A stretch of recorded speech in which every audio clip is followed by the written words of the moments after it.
ada yang mau saya tanyakan Bapak. Iya, boleh. Ini mengenai surat Yasin, Iya. ayat 62 ini Pak. Saya karena belum berapa jelas ya Bapak, mohon penjelasannya nanti. Silakan dibaca suratnya. A'udzubillahi minasyaitonirrajim. Bismillahirrahmanirrahim. Walaqad adla minkum jibilang kasiron afalam takunu takilun. Maaf, antara lain begitu Pak ya. Ya. Ini saya artikan bahwa sesungguhnya setan itu telah menyesatkan sebagian besar di antara kamu. Apakah kamu tidak mengerti? Nah, itu mohon Bapak penjelasannya tentang ayat ini, Pak. Jadi surat Yasin ayat 62 itu memberitahukan bahwa Allah memberitahukan kepada kita, terutama manusia seluruhnya yang ada di muka bumi ini, bahwasannya bahwa sudah banyak. Jadi di situ tadi mengartikan bahwa sesungguhnya setan itu sudah banyak sekali menyesatkan manusia di antara kita.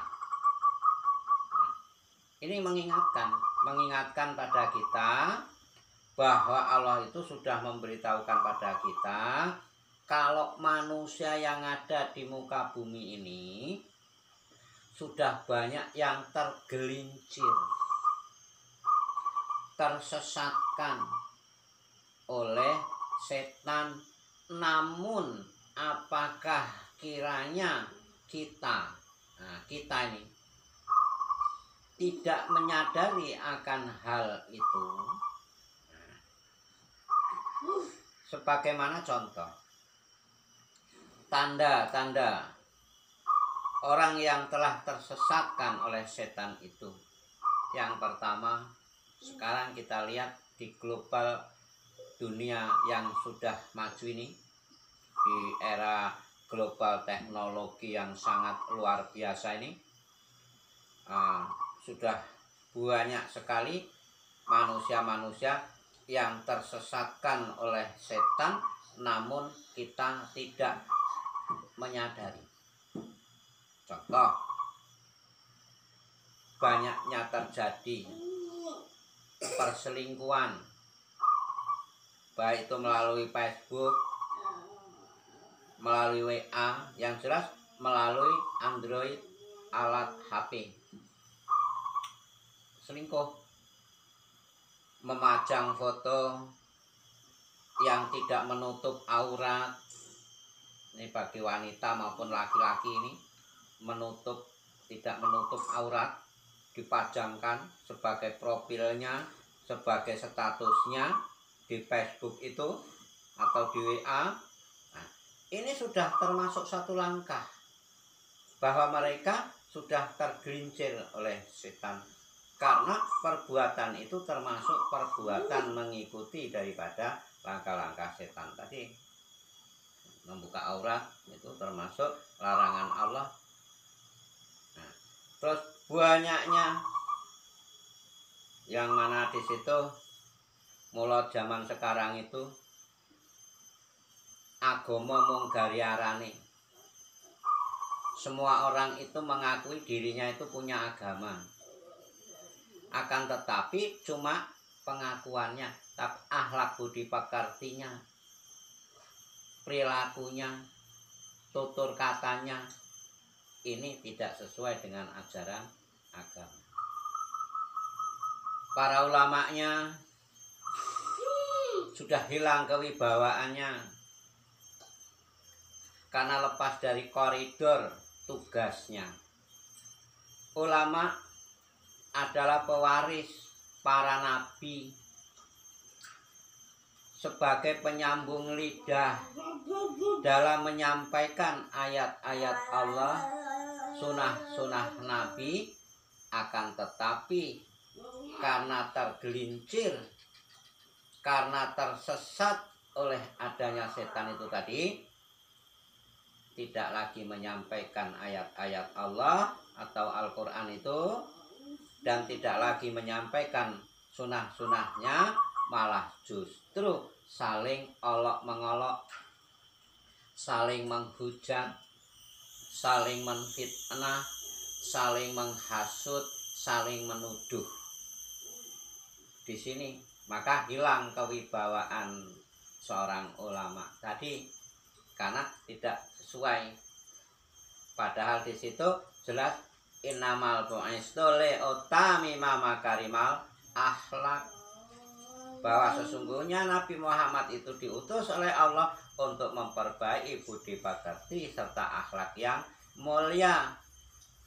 Dan hadis ini diturunkan, diwariskan oleh Nabi kepada kaumnya, yaitu para ulama.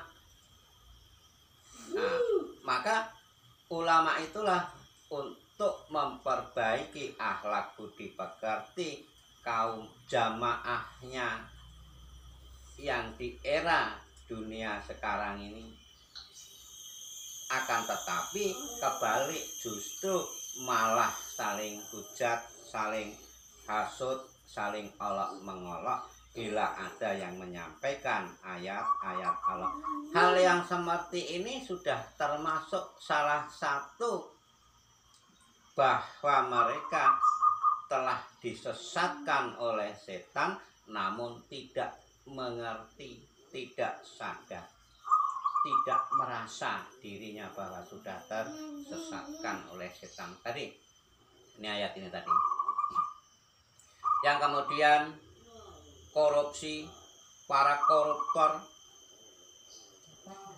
pejabatnya ini juga sudah lepas dari koridor, maka pemimpin hilang kepemimpinannya. Nah, pemimpin hilang kepemimpinannya karena pemimpinnya sendiri malah justru yang melanggar undang-undang yang telah dibuatnya. Hukum tumpul ke atas, runcing ke bawah. Kalau masyarakat awam yang kecil punya masalah sedikit dipenjara sampai 5 tahun. Sementara pejabat korupsi miliaran bahkan triliunan malah lepas. Nah, yang semacam ini pun juga sudah termasuk salah satu tanda-tanda bahwa mereka telah digelincirkan, telah disesatkan oleh langkah setan. Maraknya narkoba, maraknya para remaja yang sudah tidak memiliki budi pekerti akhlak yang baik, merajalelanya kemaksiatan. Nah, ini gambaran dari ayat-ayat itu tadi. Jadi ayat itu mengingatkan kepada kita bahwa sesungguhnya manusia itu sudah banyak yang disesatkan oleh setan, namun kita sendiri kadang tidak menyadari. Ini. Maka di dalam surat Al-Furqan ayat 30 di situ, ya Allah, kata Rasulullah itu, sesungguhnya kaumku ini telah menjadikan satu Al-Quran terabaikan. Jadi umatnya Nabi Muhammad ini sudah mengabaikan Al-Quran. Mula Al-Quran itu menggari tulisannya, menggari kumandang suarane, tapi akhlak budi pekertinya tidak mengikuti apa yang ada di dalam Al-Quran itu. Jadi minggu waconan tok, menganggap membaca Al-Quran hatam 1 kali, 2 kali, 3 kali itu sudah mendapat pahala. Padahal Al-Quran diturunkan ke muka bumi ini untuk pedoman hidup kita. Contoh yaitu tadi, untuk mengingatkan kita bahwa kita diingatkan oleh Al-Quran ayat 62 surat Yasin itu tadi, bahwa sesungguhnya setan itu telah banyak menyesatkan di antara kita. Ini diingatkan oleh Allah melalui surat Yasin itu tadi. Nah, gimana? Jelas? Paham? Paham, Pak.